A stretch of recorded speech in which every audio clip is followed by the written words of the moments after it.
My name is Erika Doyle and I'm the founder of Drink Dry. What makes me today is different from what made me 5 years ago or what will make me in 5 years' time. Something that I have learned over the last decade is that we women have this innate superpower that we can reinvent ourselves time and time and time again. Daily experiences that we have, the encounters that we have with other people shape us and mold us, and we are open to that change. So as a 27-year-old Erika, my single focus was to start a family. I was married and the single focus that I had was to become a mom, to start my own family, to leave a legacy. 5 years later from that, a 32-year-old Erika had a completely different purpose in life. At 32, I had 3 children already and my focus shifted. I have reinvented myself. So from a stay-at-home mom with 3 young children, I refocused myself, and at 32, my single focus was my business, my career. It was investing back into Erika and growing myself. I think that is the biggest lesson for me, that we are women, we are super women. We can time and time again reinvent ourselves, and that should be encouraged and celebrated. So what makes me today, it's all the positive, negative challenges and experiences that I had is what makes me today. This is the question I ask myself very often, and I think it's a question we should ask ourselves often enough to remind ourselves what gets us out of bed every morning, what gets us to smile, what ticks us, what makes us move. So for me, I have different whys, and I think at different times my whys take priority. When I was starting out my business, my single biggest why was a couple of people that I knew and respected and still respect to this day, telling me that I had 2 of the worst ideas. One, e-commerce, the other one is non-alcoholic drinks. So having somebody that you have a lot of respect and you look up to tell you that you cannot do something, for me, it ignited power inside of me because I strongly believed that I could. So when the going got really tough and it genuinely felt like I cannot do this anymore, I don't want to get up today, I don't want to continue doing what I was doing yesterday, I reminded myself that, you know what, I think I'm right, and I think what I'm doing matters and it has a purpose. That was the beginning of my journey. I think recently, my biggest why has been my children. I'm a mother to 3 young girls, and I'm learning how impressionable our younger generation is, the power of social media, the power of opinions that are put upon them by other people, the power of subtle nuances that children hear and see. It's so impactful on their little minds and it's so powerful on them. And I feel like my personal responsibility towards my 3 young daughters is to let them have a role model. Somebody who puts family first, for sure, but somebody who puts themselves first, because they will grow up. Today they are 3 little girls, they are my children, they have no responsibilities in the world, they have no cares. But one day, they will be women, they will be wives, they will be mothers. And I want to instill in them that it is okay to put yourself first, that they have to put themselves first. They have to be happy, they have to be content. They have to have an objective that they are fulfilling for themselves. So I want to lead by example. So when they grow up, I never want to hear them say they feel guilty about taking a spa day for themselves, that they feel guilty about taking 2 hours on a Sunday morning to go for a run and have a coffee with a girlfriend afterwards. I don't want them to feel the things that possibly my generation feel and my mom's generation feel, and for sure my grandmother's generation felt. For me, it is my biggest why that I have direct access to my children to impact how they feel about themselves and how their characters will be formed when they are older. 100 million% agree that we are already strong and we are already empowered. I would say the biggest challenge when it comes to empowerment is we women sometimes stop ourselves we don't feel empowered, I do believe that the world around us can empower us, and it does empower us. There's two sides to it. We need to be willing, and we need to sometimes stop that inner voice in our heads that tell us we're not good enough, the world doesn't want us to be empowered. The world does want us to be empowered, and the world wants us to get out there and do our bit for the society, for the community, for the family, for the world. So I think sometimes we can be our worst enemy, and we need to definitely work with that. I would say the other part of that is it's using our energy wisely. Instead of trying to change the world, focus on something small. So you can think big, but act small. I'm a great believer in finding allies, finding male allies, somebody who will provide you a platform to get your message out. If you operate in an industry professionally that tends to be more open to male getting their opinion, putting something forward, instead of trying to change the whole industry, instead of trying to change the whole society and how the business world operates, instead focus your energy on finding male allies whose values are the same as you, who are women champions and who understand your fight, and use them as your platform to get the message out, and use them as a springboard to get your voice and your message out into the sector that otherwise is difficult for you to get your message across. So use your energy wisely, because one single person cannot change the world. It can change parts of it, and use your energy wisely, because otherwise you need to experience wins. You know, everybody's motivated by success. So if you start doing something and time again you are beaten down, it becomes really difficult to get back up. And I think it takes an enormous, tremendous amount of character to keep getting back up time and time again when you've been knocked down. But if you focus your energy on smaller things that will in time have big impact, you will find better drive and energy for yourself, because you will see wins and you will see successes, and it will motivate you, it will propel you, you will start seeing the small difference that you are making, and it will encourage you to continue. So, you know, think big, act small sometimes. Every single day when I wake up and I open my eyes, I check in with myself first. How is Erika feeling today? Is Erika feeling happy today? Is Erika feeling motivated today? Is Erika physically healthy today? I don't check in with my husband first. I don't start asking how he's feeling. I don't even check in how my children are feeling. I check in with how is Erika feeling, because I am my priority. In my family, I use the word and the phrase selfishly proud, because I have to, whether I want to or not, I have to put myself first. I have to make sure that my physical health is top priority, that my mental health is top priority, that my diet is full of good, nutritious food, that I'm not running on scraps, that I'm not missing breakfast, that I'm not eating children's leftover, that I'm not skipping dinner instead of bedtime. I have to fuel my body, my physical and mental well-being, to be able to give anything back to my family, anything back to my friends, back to my community, back to my wider network, women's network, back to my colleagues. I have to be a glass full, not half full, not half empty. I have to be full. And if I don't feel like my top self on that day, I simply cannot give back, because there's from nowhere to take.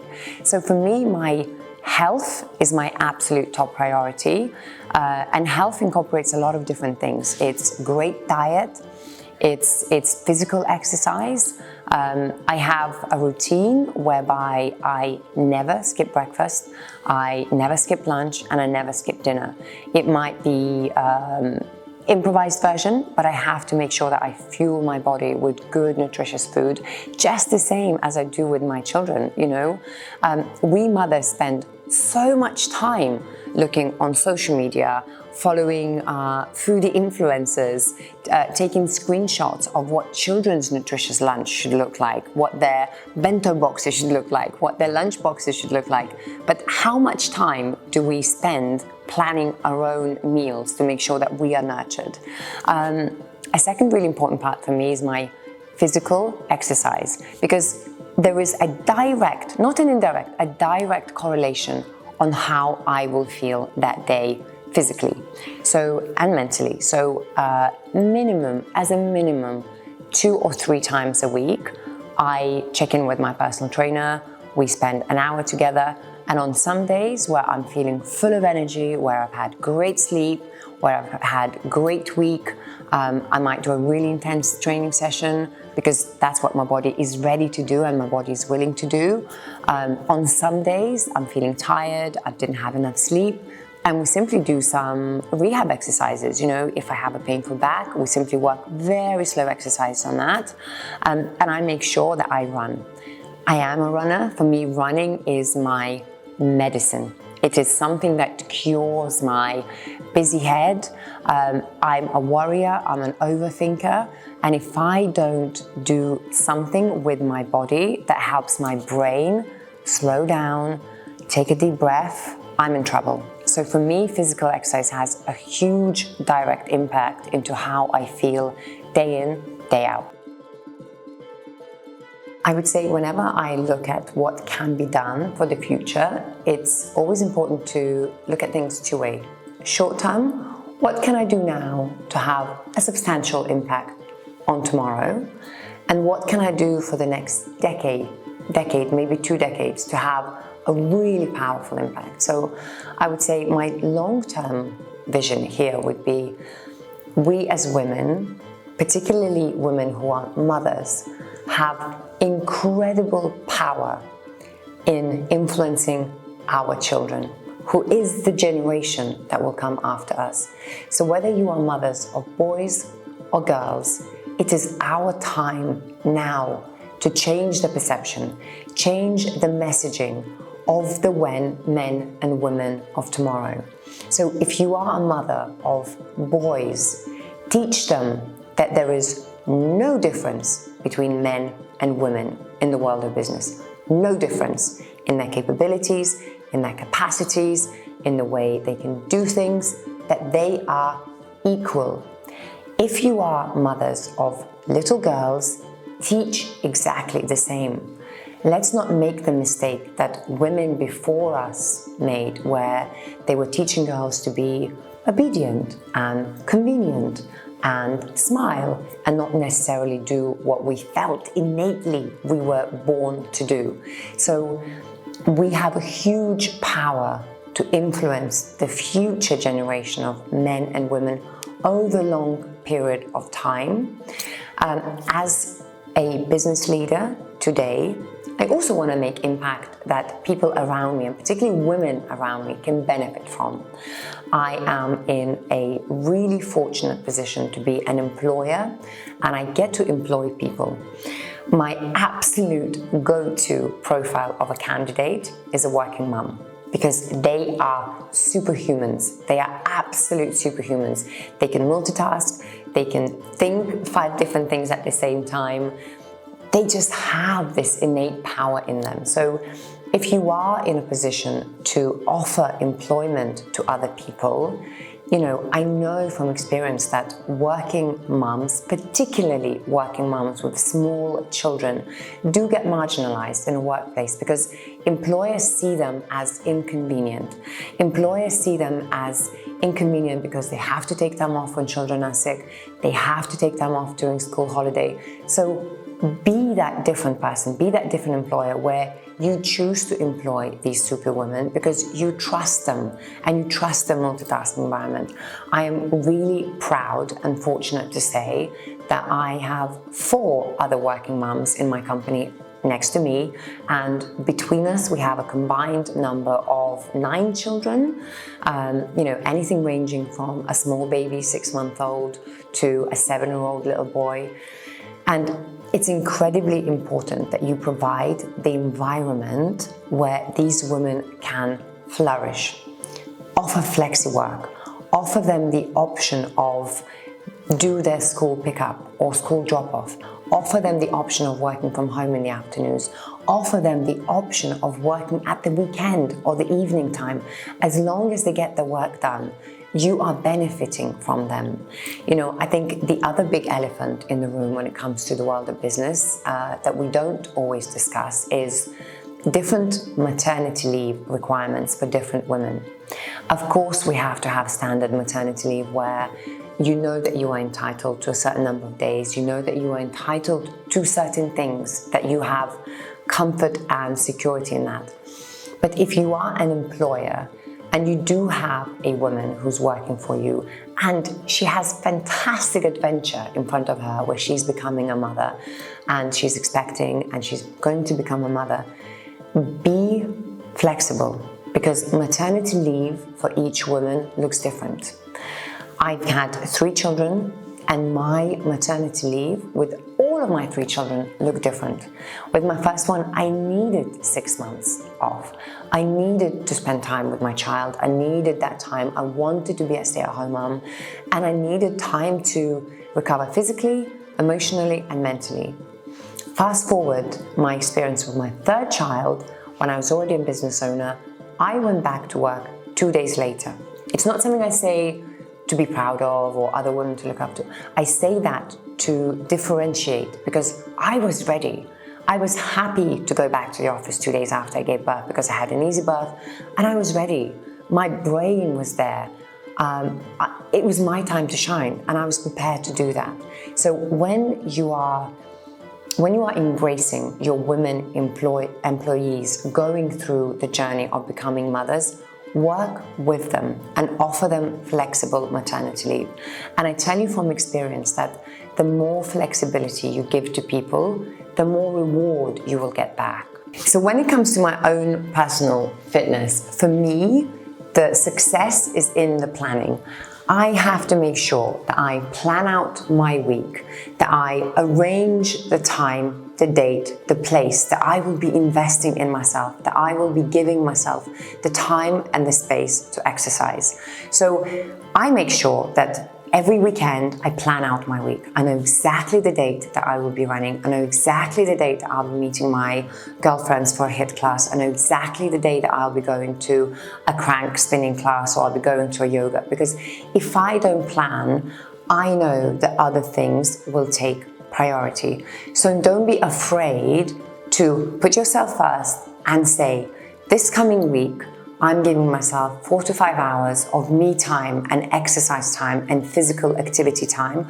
Put it in the diary, share it with your teammates, with your colleagues, with your husband, with everybody, with your children, that they know that this is your time, this is sacred time.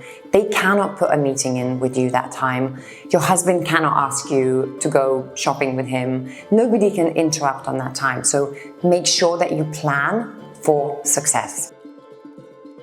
My beautiful, strong, courageous women, I invite you to take this as a sign and sign up for Dubai Women's Run. Start putting yourself first and start training. And whether you want to walk or run or jog alone with your friends, this is your time. You know, we can do a 3K run together, we can do a 5K run or a 10K run together. So I invite you to take part in Dubai Women's Run at Dubai Festival City, and I'll see you at the start line.